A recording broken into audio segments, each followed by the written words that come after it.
Hello everyone. हाय। आज हम फिर से जुड़े हैं एक लाइव सेशन के लिए। और आज का टॉपिक बहुत ही बेसिक और लेकिन सबसे इम्पॉर्टेंट टॉपिक है। ये हर इंग्लिश ग्रामर स्कूल में या कोर्स में सबसे पहला टॉपिक है जो यही सिखाया जाता है, और वो है आर्टिकल्स के बारे में। अब आपको ये तो पता होगा कि आर्टिकल्स क्या होंगे। अगर आपने थोड़ा सा बेसिक इंग्लिश भी सीखा होगा तो आपको पता होगा कि आर्टिकल्स क्या है, कैसे यूज़ किए जाते हैं। बट आज उसके बारे में हम बहुत कुछ डिटेल में सीखने वाले हैं कि उसके एक्सेप्शंस क्या है, उसमें क्या क्या टाइप के नाउन्स यूज़ होते हैं। ये सब आज के लाइव सेशन में हम सीखने वाले हैं। तो सबसे पहले आप मुझे बताइए, एम आई ऑडिबल? अगर मैं ऑडिबल हूँ तो आप चैट बॉक्स में थम्स अप या यस कमेंट कर सकते हैं। मेरे सामने मेरा लैपटॉप है और मैं उसमें देख रही हूँ आपके सारे कमेंट्स। उसमें मेरे पास चैट बॉक्स खुला है तो मैं आपके सारे कमेंट्स देख सकती हूँ। तो let me know if I am audible और नॉट। ऑलराइट, सब यस कमेंट कर रहे हैं, so I think I am clear enough, audible enough. तो चलिए आज जानते हैं कि कहाँ कहाँ से लोग हमारे साथ जुड़े हुए हैं। ओके, मैं कोयम्बतौर से हूँ। आप लोग कहाँ कहाँ से आए हैं? ओके, कोई उत्तराखंड से आया है, कोई बॉम्बे, दिल्ली, हैदराबाद, चेन्नई। ओके, बहुत सारे मल्टीपल जगहों से लोग हमारे साथ जुड़ रहे हैं। I am glad to know that कि हम आप तक पहुंच पा रहे हैं इस लाइव सेशन के थ्रू। तो चलिए आज का हमारा लाइव सेशन जो है हम शुरू करते हैं। आज का हमारा टॉपिक जैसे कि मैंने बताया है, आर्टिकल्स। तो आर्टिकल्स क्या होते हैं और इन्हें कैसे यूज़ किया जाता है आज हम सीखेंगे। तो सबसे पहले, ये आर्टिकल्स है क्या? अब आप कहेंगे आर्टिकल्स है ए, एन और द, लेकिन उसका मतलब क्या है आर्टिकल्स का, ये मैं जानना चाहती हूँ। तो ये मैं आपको बताती हूँ। आर्टिकल्स आर डिटरमाइनर्स और nouns or noun markers.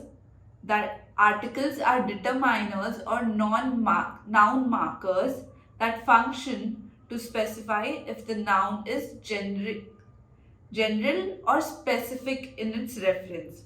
Okay, articles कुछ ऐसे शब्द है, कुछ ऐसे वर्ड्स है जो बताते हैं कि कोई भी नाउन जिससे पहले ये यूज किया जा रहा है वो एक जनरल नाउन है या स्पेसिफिक नाउन है।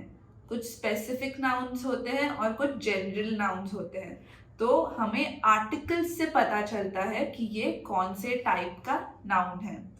Okay, often the article chosen depends if the writer and the reader understand the reference of the noun। मतलब नाउन कौन से रेफरेंस में यूज किया जा रहा है ये हमें समझ में आता है थ्रू दैट आर्टिकल। कि अगर इस नाउन से पहले ए यूज किया है, एन यूज किया है या द यूज किया है, तो उससे हमें पता चल जाता है कि ये जनरल नाउन है या स्पेसिफिक नाउन है। Okay, the article a and an. तो चलिए ए एंड एन के बारे में समझते हैं। ये दोनों यूज होते हैं इनडेफिनिट आर्टिकल्स के लिए। Okay, they are used with singular countable nouns when the noun is not specific or they are generic. Articles a and an are used as indefinite articles, वो definite articles नहीं है। okay, and they are used with singular countable nouns। और अब the क्या है? The है एक definite article. A and an indefinite articles है और द है डेफिनेट आर्टिकल। जब हम कोई डेफिनेट जगह, नाम, प्लेस, एनिमल, थिंग, कोई भी नाउन की, कोई स्पेसिफिक नाउन की जब हम बात कर रहे हैं तो उससे पहले हम द यूज करते हैं, इसीलिए इसे डेफिनेट आर्टिकल कहा जाता है। ओके, और इन्हें सिंगुलर या प्लूरल नाउन्स के साथ यूज किया जा सकता है, काउंटेबल और नॉट काउंटेबल नाउन्स के साथ भी यूज किया जा सकता है। तो आर्टिकल्स ए और एन सिंगुलर काउंटेबल नाउन्स के साथ ही यूज किए जा सकते हैं, जबकि the singular and plural, countable and non countable सारे नाउन्स के साथ यूज किया जा सकता है। लेकिन जब हम कोई स्पेसिफिक चीज की बात कर रहे हैं सिर्फ तभी द हम यूज करते हैं, नहीं तो हम ए या एन यूज करते हैं जब कुछ जनरल नाउन की हम बात कर रहे हो।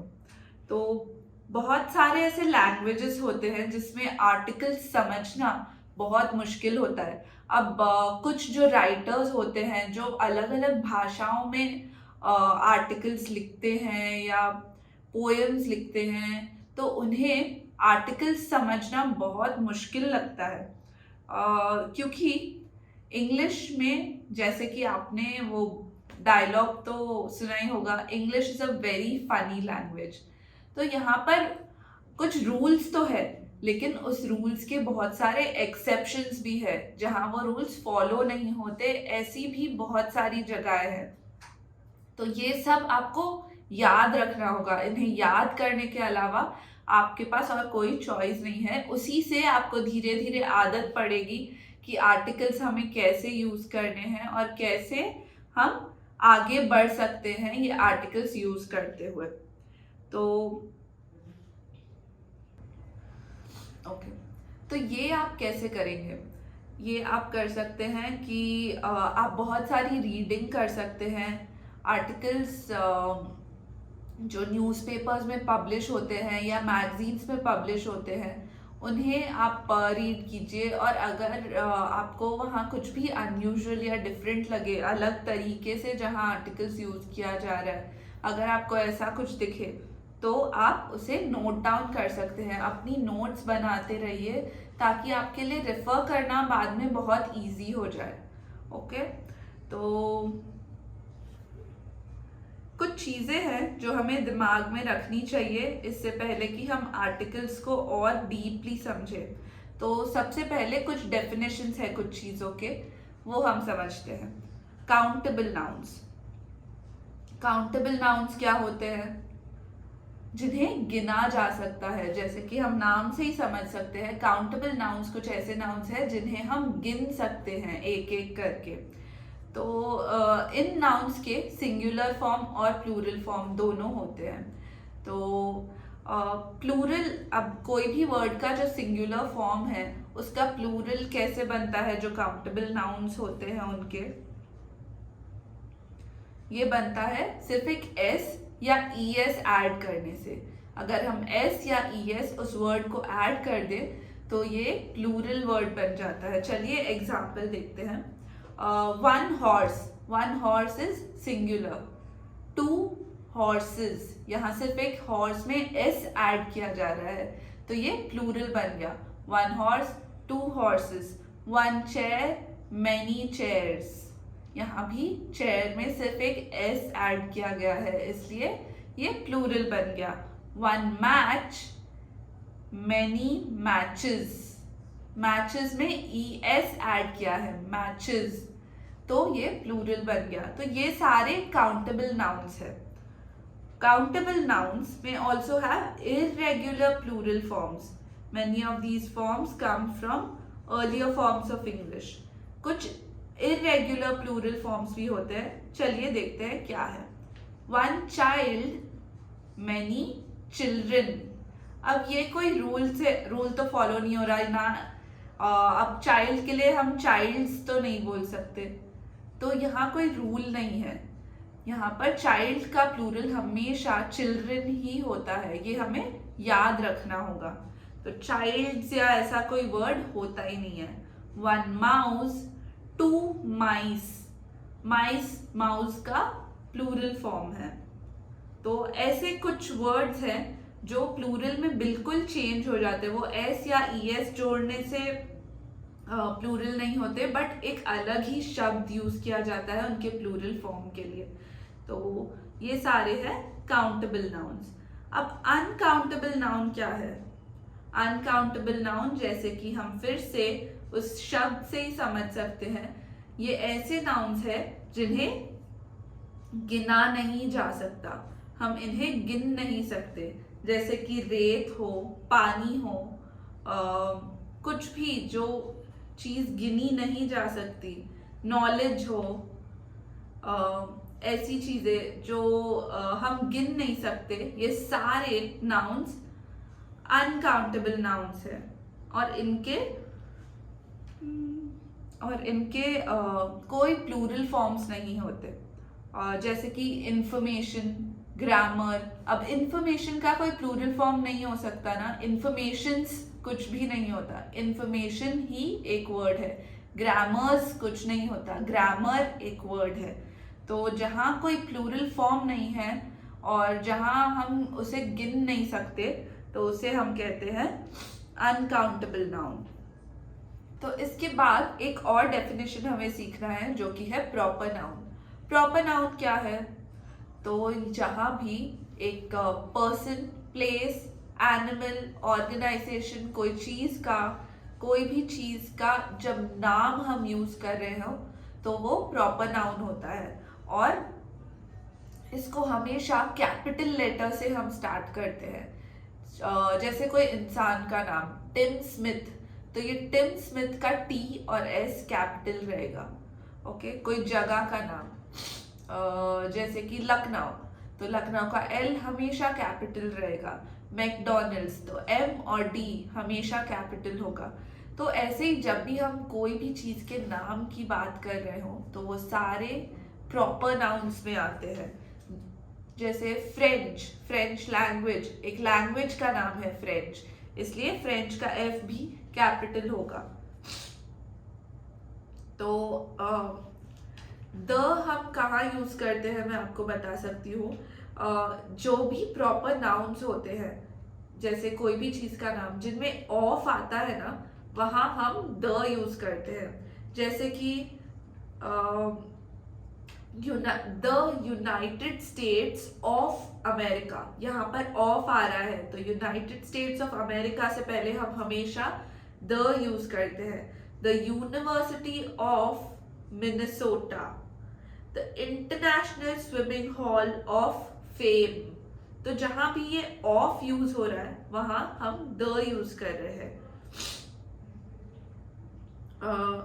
use the when the noun being referred to is unique because of our understanding of the world।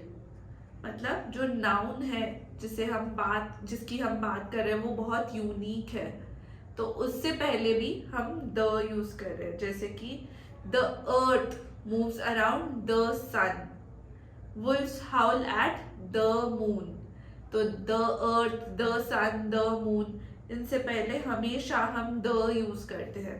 Okay, use the when a noun can be made specific from a previous mention in the text. Okay, तो अब हम कोई text लिखते हैं, कोई paragraph लिखते हैं, जब एक चीज की बात हम एक बार कर चुके हैं तो उसका जब हम दोबारा जिक्र करते हैं उस पैराग्राफ में, तो तब हमें पता होता है कि हम उसकी स्पेसिफिक चीज की बात कर रहे हैं, तब वो जनरल नहीं रहता।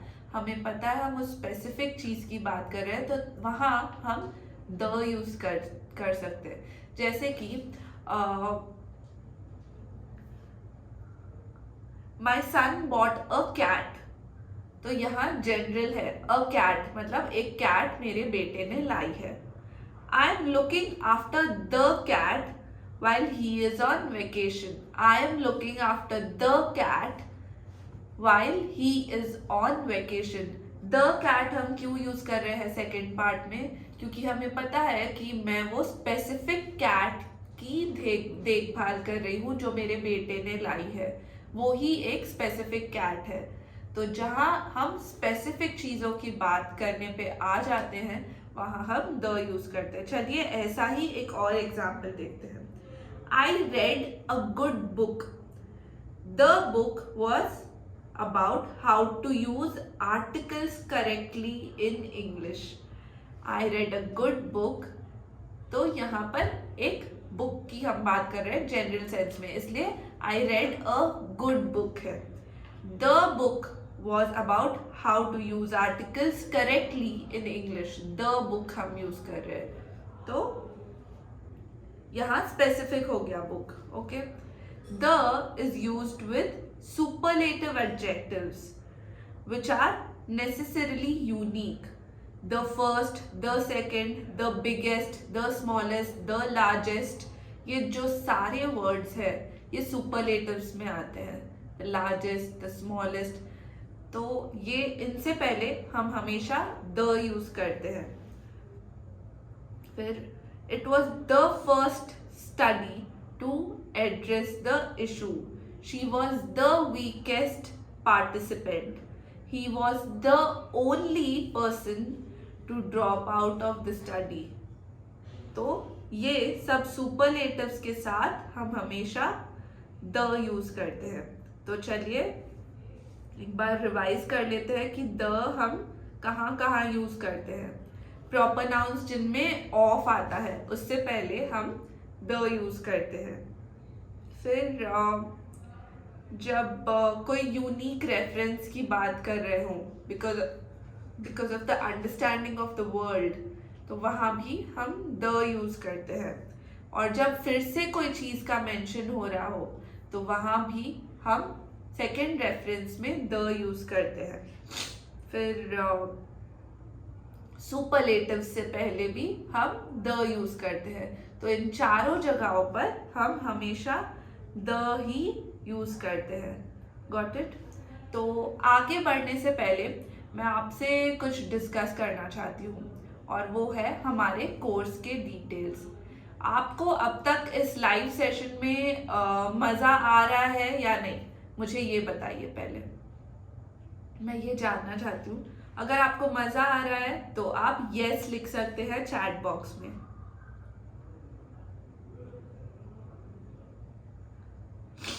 ओके, काफ़ी लोग यस लिख रहे हैं। मुझे भी बहुत मज़ा आ रहा है इस लाइव सेशन में, क्योंकि आपको बताते बताते समझाते समझाते मुझे भी काफ़ी सारी नई चीज़ें सीखने को मिलती है इस इंटरेक्शन के थ्रू। तो मुझे भी ये लाइव सेशन में बहुत मज़ा आता है। ओके, तो अगर आपको ये लाइव सेशन में इतना मज़ा आ रहा है और आपको इतना नॉलेजेबल ये लग रहा है, तो इंग्लिश पार्टनर का कोर्स जो है उसमें भी ऐसे ही वीडियो क्लासेस के थ्रू आपके लिए क्लासेस कंडक्ट किए जाएंगे। तो आपके लिए हमेशा एक पर्सनल ट्रेनर असाइन किया जाएगा। हर स्टूडेंट के लिए एक पर्सनल ट्रेनर असाइन किया जाएगा, और जो फीमेल स्टूडेंट्स हैं उनके लिए फीमेल ट्रेनर्स असाइन की जाएगी। तो ये जो ट्रेनर्स है वो आपको बेसिक से इंग्लिश सीखने में हेल्प करेंगे। अगर आप हमारा कोर्स ज्वाइन करना चाहते हैं तो आप हाय मैसेज कर सकते हैं, या कुछ भी नीचे दिए गए नंबर पर आप मैसेज कर सकते हैं एक छोटा सा। सिर्फ अगर हाय भी आप मैसेज करें तो हमारे काउंसलर्स अवेलेबल रहेंगे आपको रिप्लाई देने के लिए, और वो आपको हेल्प करेंगे इस कोर्स से जुड़ने में। वो आपको सारे डिटेल्स बता देंगे कि कैसे ये कोर्स आप ज्वाइन कर सकते हैं, कौन से लेवल ऑफ इंग्लिश पर आप हैं, वो सब आपको समझा देंगे। इसका फी स्ट्रक्चर क्या है। तो उसके बाद आप आराम से हमारे साथ इंग्लिश सीख सकते हैं। हमारे ट्रेनर्स बहुत सारे एक्सपर्ट ट्रेनर्स हैं, तो वो आपको आराम से हेल्प कर पाएंगे। और अगर आपको कभी भी कोई भी डाउट हो तो आप इन ट्रेनर्स से पूछ सकते हैं पूरे दिन में कभी भी। और आपका कोर्स ख़त्म होने के बाद भी आप इन ट्रेनर्स से जब भी कोई डाउट हो तो लाइफ टाइम असिस्टेंस पॉलिसी के हिसाब से आप उनसे फिर भी कोई डाउट्स पूछ सकते हैं। ऑलराइट, तो ये था इंग्लिश पार्टनर का कोर्स। अगर आप हमारा कोर्स ज्वाइन करना चाहते हैं तो प्लीज़ इस नंबर पर मैसेज कीजिए, या हमारा वेबसाइट आप चेक कर सकते हैं। वहाँ भी हमारे कोर्स के डिटेल्स हैं, वहाँ से भी आप मैसेज कर सकते हैं। तो आगे बढ़ते हैं आर्टिकल्स की तरफ। तो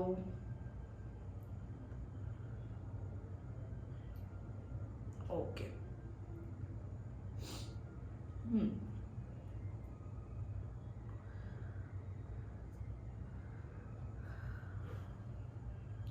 ओके, ए और एन, ये दो जो आर्टिकल्स है वो कैसे यूज किए जाते हैं? ए हम जनरली जो भी नाउन्स जो वावल से स्टार्ट नहीं होते या वावल साउंड से भी स्टार्ट नहीं होते उनसे पहले यूज करते हैं। मतलब जो कॉन्सोनेंट या कॉन्सोनेंट साउंड से स्टार्ट होते हैं ऐसे नाउन से पहले हम ए यूज करते हैं, और जो वावल और वावल साउंड से स्टार्ट होते हैं ऐसे नाउन से पहले हम एन यूज करते हैं। तो जैसे कि अ बुक, अ पेन, अच्छा, अ यूनिवर्सिटी कहते हैं कि एन यूनिवर्सिटी, हम अ यूनिवर्सिटी कहते हैं। क्यों? यूनिवर्सिटी की स्पेलिंग तो यू से स्टार्ट होती है और यू एक वावल है, AEIOU वावल्स है, ये हमें पता है। तो वावल्स से जो स्टार्ट होते हैं वर्ड्स या वावल साउंड से, तो उनसे पहले हम एन यूज करते हैं। लेकिन यूनिवर्सिटी यू से स्टार्ट तो हो रहा है, वावल्स से स्टार्ट तो हो रहा है, लेकिन इसका जो साउंड है वो वावल साउंड नहीं है, यू य साउंड है ये। और वाई का जो साउंड है य, वो एक कॉन्सोनेंट साउंड है। तो कॉन्सोनेंट एंड कॉन्सोनेंट साउंड से जो भी स्टार्ट होता है उससे पहले हम अ यूज करते हैं, इसलिए हम कहेंगे अ यूनिवर्सिटी, ना कि an university. It's always a university और द यूनिवर्सिटी। ओके, और चलिए एन की तरफ पढ़ते हैं। एन हम जनरली जब वावल या वावल साउंड से पहले, साउंड से कुछ स्टार्ट होता है तो उससे पहले हम एन यूज करते हैं। जैसे कि an apple, an alligator, an orange, an octopus, ठीक है। और एन ऑनेस्ट पर्सन, अब इससे पहले हम एन यूज क्यों करते हैं? क्योंकि यहाँ पर फिर से vowel and vowel sound use हो रहा है, ऑनेस्ट पर्सन। अब ऑनेस्ट की स्पेलिंग क्या है?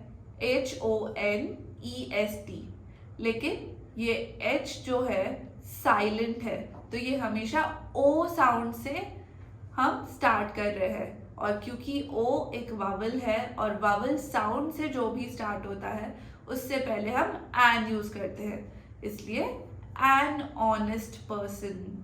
तो जहां भी H साइलेंट है और O साउंड से वो स्टार्ट हो रहा है वहां पर हम एन यूज करेंगे।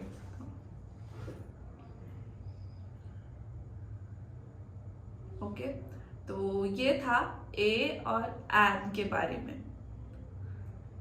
अब मैं आपको कुछ डिटेल्स बताना चाहती हूँ। No article is used when a plural countable noun is generic और नॉन स्पेसिफिक। जब भी कोई नाउन प्लूरल हो और काउंटेबल हो और वो जेनरिक या नॉन स्पेसिफिक नाउन है, उससे पहले कोई आर्टिकल नहीं यूज होता। जैसे कि I bought new pencils,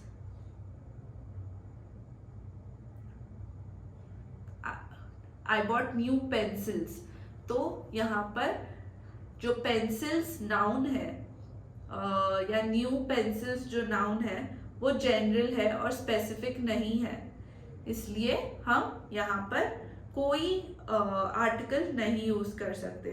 cats have big eyes that can see in the dark. तो कैट्स यहाँ पर जनरल है, मतलब हम जनरली सारी कैट्स की बात कर रहे हैं, इसलिए हम द कैट्स या अ कैट की नहीं बात कर रहे। कैट्स हैव बिग आईज हम कह रहे हैं, मतलब सारी कैट्स के बिग आईज होते हैं। Alright, babies cry a lot, यहाँ भी हम जनरली बेबीज की बात कर रहे हैं, सारे बेबीज। तो जब भी कोई वर्ड्स ऐसे ही प्लूरल हो और वो स्पेसिफिक या जेनेरिक ना हो, स्पेसिफिक ना हो और जेनेरिक हो, जनरल हो, तो वहां हम कोई आर्टिकल यूज नहीं करेंगे। Okay,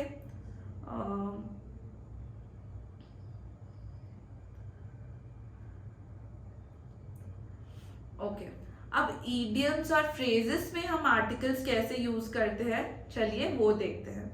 sometimes article usage in English does not follow a specific rule. मैंने आपको पहले ही कहा था कि हमेशा कोई एक स्पेसिफिक रूल नहीं होता, तो इन एक्सप्रेशंस में हमें हमेशा याद करना पड़ता है। इन्हें हम याद कर ले तो हमारे लिए बेस्ट रहेगा। ओके, तो here are some examples of phrases where article usage is not predictable। ये हम नहीं प्रिडिक्ट कर पाएंगे क्योंकि इसका कोई पहले से रूल नहीं बना हुआ है, ये ऐसे ही बना हुआ है, इंग्लिश लैंग्वेज में ऐसा ही होता है। तो चलिए देखते हैं। जब हम कुछ डेस्टिनेशंस की बात कर रहे हो तो हम क्या कहते हैं, go to the store, go to the bank. But जब हम स्कूल पे आते हैं हम गो टू द स्कूल नहीं कहते, हम कहते हैं गो टू स्कूल। तो यहाँ पर द यूज नहीं हो रहा।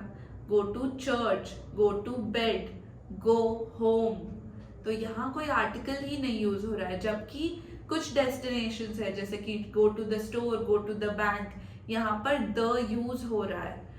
तो ये हमें हमेशा याद रखना पड़ेगा कि हमेशा गो टू स्कूल ही होगा, गो होम ही होगा, गो टू चर्च होगा, गो टू द चर्च नहीं होगा, गो टू द स्कूल नहीं होगा। ओके, फिर लोकेशंस का हम बात करते हैं। इन स्कूल हम कहते हैं I am in school, I am at home, लेकिन I am in the hospital, तो हॉस्पिटल से पहले द आता है। तो इन स्कूल, एट होम, लेकिन द हॉस्पिटल यूज होता है। फिर days, parts of the day की हम जब बात करें, in the morning, in the evening, लेकिन एट नाइट, तो नाइट से पहले भी द यूज नहीं होता। मॉर्निंग और इवनिंग या और आफ्टरनून से पहले हम द यूज कर सकते हैं, लेकिन नाइट से पहले द यूज नहीं होता, सिर्फ एट नाइट हम कहते हैं। और जो चोर्स होते हैं उसकी हम बात करें तो मो the lawn, do the dishes, do the cleaning, ये सब हम द यूज करते हैं। तो इन सब के आगे द लगता है जहां चोर्स की हम बात करें। There are also numerous idiomatic expressions in English that contain nouns. Some of these also contain articles while others do not. तो कुछ idioms है जिनमें बहुत सारे nouns है, लेकिन कहीं पर ये articles use हो रहे हैं और कहीं पर articles नहीं use हो रहे हैं। चलिए देखते हैं।